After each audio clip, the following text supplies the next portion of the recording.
Bismillahirrahmanirrahim. Assalamualaikum warahmatullahi wabarakatuh. Halo teman-teman, di sini saya akan menjelaskan mengenai angina pectoris.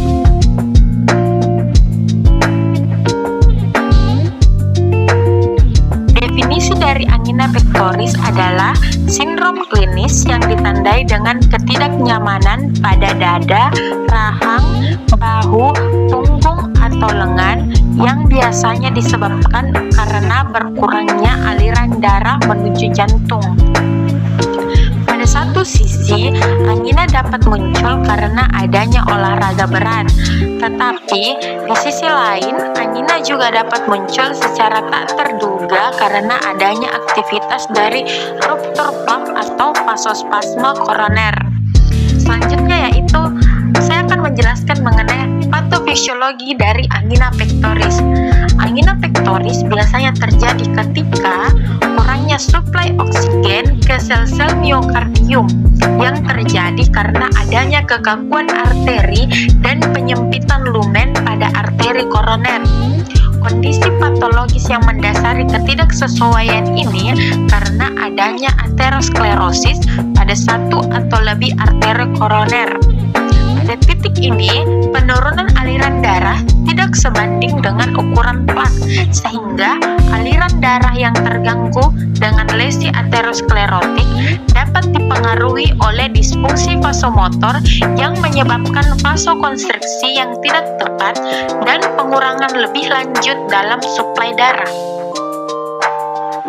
Subjek atau tanda dan gejala dari angina pectoris karena adanya sensasi atau tekanan berat di dada yang disertai dengan rasa sakit atau nyeri yang dapat digambarkan bervariasi, misalnya perasaan sesak, terbakar, sakit seperti diremas, atau peningkatan dan penurunan intensitas yang menyebabkan napas pendek dengan perasaan konstriksi pada laring trakea bagian atas. Sedangkan objek atau pemeriksaan laboratorium dari angina pectoris ada 9. Yang pertama yaitu elektrokardiogram atau EKG, yang kedua yaitu uji stres, yang ketiga yaitu ekokardiogram, uji tegangan nuklir, ronsen dada, uji darah, angiografi koroner, komputerisasi jantung tomografi atau CT scan, dan yang terakhir yaitu MRI jantung. Jenis-jenis dari angina pectoris ada 3. Yang pertama, stabel angina, merupakan penyakit iskemik disebabkan ketidakseimbangan antara kebutuhan dan suplai oksigen miokard. Yang kedua, unstable angina, merupakan penyakit sindroma klinis nyeri dada yang sebagian besar disebabkan oleh disrupsi plak aterosklerotik dan diikuti kaskade proses patologis yang menurunkan aliran darah koroner. Dan yang terakhir ada Prinzmental angina, merupakan penyakit sindrom klinis yang dicirikan penyakit dada saat istirahat disertai perubahan elektrokardiogram. Klasifikasi dari angina pectoris ada 4. Yang pertama yaitu kelas 1, mampu melakukan aktivitas fisik biasa, misalnya berjalan kaki dan menaiki tangga tanpa gejala. Pengerahan tenaga yang cepat atau berkepanjangan dapat menyebabkan gejala. Kelas 2 digambarkan dengan gejala sedikit membatasi aktivitas fisik biasa, berjalan cepat atau lebih dari 2 blok, menaiki tangga dengan cepat atau menaiki tangga lebih dari 1 tangga dapat menyebabkan gejala. Kelas 3 digambarkan dengan gejala sangat membatasi aktivitas fisik biasa, berjalan kurang dari 2 blok atau 1 tangga dapat menyebabkan gejala. Dan kelas 4 digambarkan sebagai angina biasanya terjadi saat istirahat, sehingga setiap aktivitas fisik dapat menimbulkan gejala. Terapi farmakologi dari angina pectoris ada 6. Yang pertama yaitu beta blocker. Beta blocker bekerja sebagai anti-aritmia dengan menghambat efek sistem simpatis pada otomatisitas dan konduktivitas di dalam jantung. Contoh obatnya yaitu atenolol, nadolol, sotalol, acebutolol, dan masih banyak lagi. Yang kedua yaitu nitrat. Nitrat bekerja sebagai vasodilator yang bekerja dengan melebarkan pembuluh darah dan meningkatkan aliran darah menuju jantung. Cara kerja obat ini akan meningkatkan pasokan oksigen ke otot jantung dan meringankan kerja jantung dalam memompa darah. Contoh obatnya yaitu nitrogliserin, isosorbit mononitrat, isosorbit dinitrat, dan lain-lain. Yang ketiga yaitu calcium channel blocker atau CCB. CCB bekerja dengan merelaksasi jantung dan otot polos dengan menghambat saluran kalsium yang sensitif terhadap tegangan, sehingga mengurangi masuknya kalsium ekstraseluler ke dalam sel. Contoh obatnya yaitu amlodipin, nicardipin, diltiazem, verapamil, nifedipin, dan lain-lain. Yang keempat yaitu renolazin. Renolazin bekerja dengan cara meningkatkan aliran darah untuk membantu jantung agar bekerja lebih efektif. Yang kelima yaitu aspirin. Aspirin bekerja dengan menghambat produksi prostaglandin di seluruh tubuh dengan menargetkan enzim COX-1 dan COX-2 yang berperan dalam meningkatkan sensitivitas reseptor nyeri. Dan yang keenam yaitu clopidogrel. Clopidogrel bekerja secara selektif menghambat ikatan adenosin di fosfat atau ADP di mana pada reseptor ADP di platelet, sehingga menghambat aktivasi kompleks glikoprotein GP2B atau 3A yang dimediasi ADP yang menimbulkan penghambatan terhadap agregasi platelet. Terapi non-farmakologi dari angina pectoris ada 4. Yang pertama adalah diet sehat jantung, berhenti merokok, penurunan berat badan, dan revaskularisasi. Baik, selanjutnya kita akan membahas mengenai algoritma atau pengobatan terapi anti-angina. Pemilihan terapi angina ada 2, yaitu dengan terapi menggunakan obat anti-angina dan modifikasi faktor risiko penyebab angina. Yang pertama, kita akan membahas pemilihan terapi angina dengan menggunakan pengobatan anti-angina. Misalnya munculnya nyeri dada, kelainan menengah hingga tinggi pada penyakit arteri koroner, dapat diberikan sublingual nitrogliserin. Kemudian kita lihat kembali apakah terdapat riwayat yang menunjukkan angina vasospastik atau presmetal. Nah, sebelumnya saya akan menjelaskan apa itu presmetal. Nah, presmetal itu sendiri merupakan angina variasi. Jika terdapat riwayat presmetal, dapat diberikan obat golongan CCB atau calcium channel blocker atau diberikan terapi nitrat jangka panjang.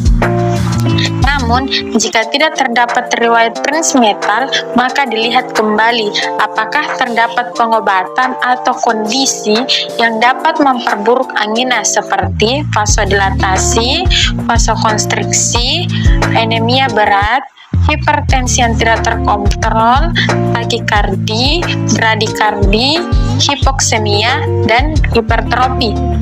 Jika ada, maka diberikan perlakuan yang tepat, dan apabila pengobatan yang diberikan berhasil, dapat dilakukan tindakan rutin seperti penurunan berat badan, program latihan olahraga ringan, dan juga penurunan diabetes. Namun, jika tidak ada kondisi atau pengobatan yang dapat memperburuk angina, dapat diberikan terapi beta blocker. Namun, jika terdapat kontraindikasi dari pasien, obat dari terapi dari beta blocker dapat diganti menjadi CCB atau calcium channel blocker, atau jika muncul bradikardia akut dapat diberikan CCB.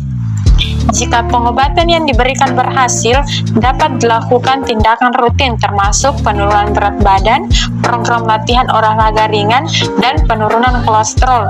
Namun, apabila muncul kontraindikasi yang berat, dapat ditambahkan terapi nitrat jangka panjang jika tidak ada kontraindikasi terhadap pasien.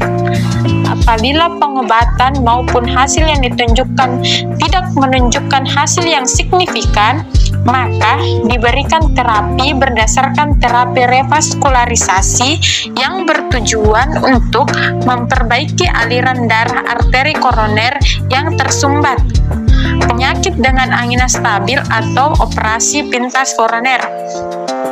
Jika semua pengobatan yang diberikan berhasil, maka dapat dilakukan tindakan rutin dengan diet atau penurunan berat badan, program latihan olahraga ringan, dan penurunan kolesterol. Nah, terapi kedua yaitu modifikasi faktor risiko yang dimulai dengan program edukasi. Pemberian dosis aspirin 8 hingga 325 mg per hari jika tidak muncul adanya kontraindikasi. Tujuan dari pemberian dosis aspirin yaitu untuk mencegah timbulnya serangan jantung dan juga stroke. Namun, apabila muncul efek samping yang serius atau muncul kontraindikasi, dapat diberikan clopidogrel sebagai evaluasi penggunaan antiplatelet. Selain itu, dapat dipastikan apakah pasien ini bukan termasuk perokok. Jika pasien tersebut merupakan perokok, maka dapat diberikan edukasi untuk berhenti merokok secara perlahan.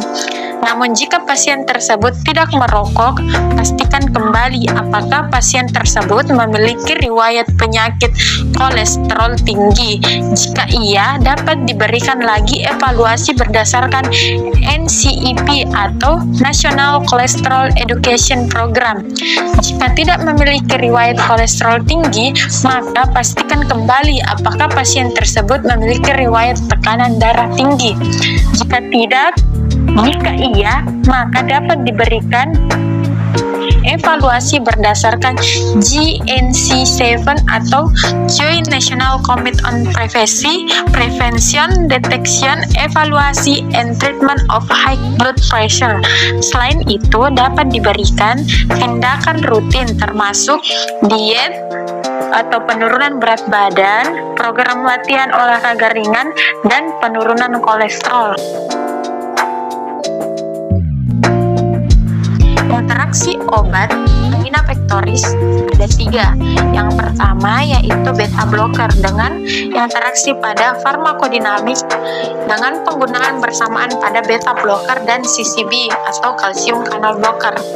Yang kedua yaitu long acting nitrat, di mana interaksinya digunakan untuk menghilangkan nyeri iskemik pada glyceryl trinitrat sublingual yang tidak efektif dan dapat diberikan glyceryl trinitrat bukal atau intravena atau isosorbit dinitrat intravena. Yang ketiga yaitu renolazin. Renolazin berpotensi secara fatal meningkatkan perpanjangan titik interpar jika diberikan bersama dengan obat antiaritmia kelas 1A atau kelas 3. Selanjutnya yaitu kontraindikasi dari obat angina pectoris. Yang pertama yaitu beta blocker yang dikontraindikasikan pada pasien bradikardi akut atau konduksi AFI. Yang kedua yaitu CCB atau calcium channel blocker, di mana pasien dengan penyakit bradikardi di konduksi atau gagal jantung yang disebabkan oleh disfungsi sistolik tidak boleh diberikan CCB. Yang ketiga yaitu nitrat, pemberian bersamaan dengan penghambat fosfodiesterase tipe 5. Selanjutnya yaitu pengobatan pada ibu hamil dan anak.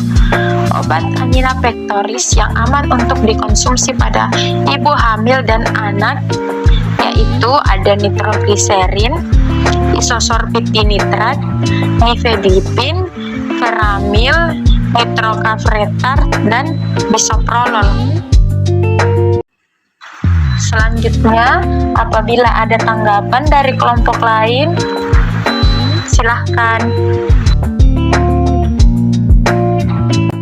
Demikian hasil presentasi dari kelompok kami. Jika ada kurang dan lebihnya mohon dimaafkan, karena kesempurnaan hanya milik lagu Rizky Febian. Sekian, Assalamualaikum warahmatullahi wabarakatuh.